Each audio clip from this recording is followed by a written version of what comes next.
At this moment, Gordon Ramsay is worth over $1 billion. Think about that. A chef, not a tech founder, not a Wall Street investor, but a chef, has built a fortune that rivals some of the biggest names in entertainment and business. But here's what most people don't realize. Gordon Ramsay should have never made it. He grew up in poverty, had a violent and abusive father, and originally didn't even want to be a chef. His dream was to be a professional soccer player, but an injury shattered that dream early on. And yet today, he runs a global restaurant empire, is the face of multiple TV shows, and has created a personal brand so powerful that he's one of the highest paid celebrities in the world. So how did a struggling kid from a broken home go from nothing to building an empire worth over $1 billion? This is the real story of Gordon Ramsay. His rise, his struggles, and the moment that changed everything. Gordon Ramsay was born in Scotland in 1966, but he spent most of his childhood in England. And let's just say it wasn't a happy one. His father was an alcoholic and serial abuser, physically and emotionally. The family moved constantly, hopping between houses as his father chased different jobs, none of which ever seemed to last. Ramsay later described his childhood as hopelessly itinerant, never settling in one place, always living in instability. The one thing that kept him grounded? Football. He wasn't just a casual player, he was good, so good in fact, that at 15, he was recruited to play for the Glasgow Rangers, one of the most elite teams in Scotland. This was his way out, his chance to escape the chaos at home, build a future, and make something of himself. And then, just like that, it was over. A brutal knee injury destroyed his dreams of becoming a professional athlete. At 16 years old, Ramsay was at a crossroads. He had no backup plan, no clear direction, and no idea what to do next. And that's when something unexpected happened. He started spending more time in the kitchen. At first, cooking was just a necessity, but the more time he spent learning technique, flavor, and precision, the more he realized this wasn't just a job, it was an obsession.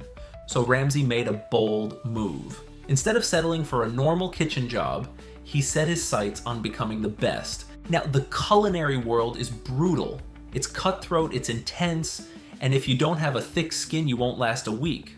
Ramsay knew that to be the best, he had to learn from the best. So, he left England and went to work under some of the most legendary chefs in the world, including Marco Pierre White, the youngest chef to ever receive 3 Michelin stars. Marco Pierre White wasn't just a great chef, he was ruthless. The kitchens he ran were war zones. He once made a cook cry for chopping parsley the wrong way. But Ramsay thrived in this environment. He absorbed every detail, every technique, every secret. Then, he went to France to train under legendary chefs Guy Savoy and Joel Robuchon, both Michelin-starred masters. For years, he put himself through grueling, high-pressure training, pushing himself harder than anyone else in the kitchen. And in 1998, all of that hard work paid off. Ramsay opened his first restaurant, Restaurant Gordon Ramsay, in London. It was his baby, his legacy, and if it failed, his career would be over before it really started. But it didn't fail, it exploded. Within just 3 years, he earned 3 Michelin stars, the highest honor in the culinary world. At the time, he was one of the youngest chefs in history to ever achieve it. And just like that, Ramsay wasn't just another chef, he was a superstar. Here's where everything changes. Most chefs, even Michelin-starred chefs, never break out of the kitchen. They spend their entire careers cooking, running restaurants, and perfecting their craft. But Gordon Ramsay, he had something most chefs didn't have, a personality built for TV.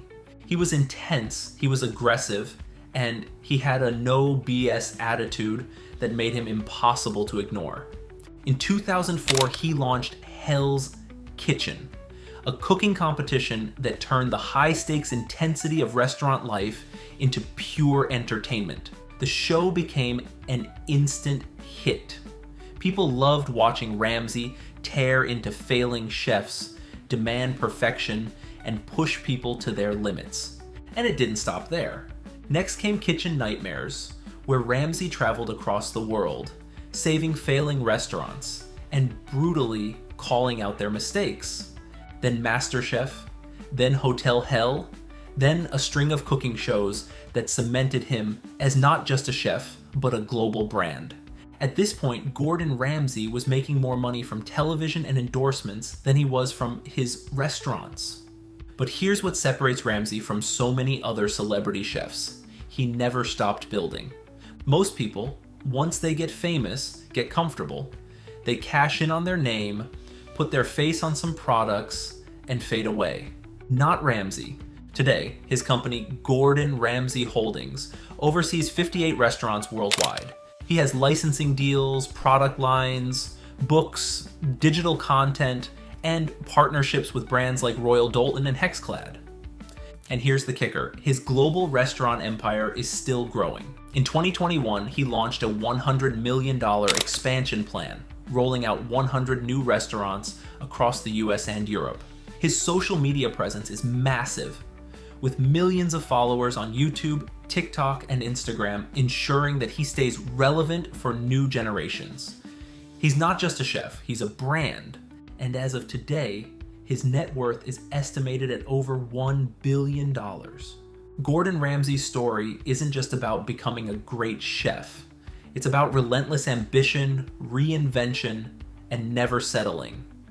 He went from poverty and abuse to Michelin stars and millions, and then turned that success into a billion-dollar global empire.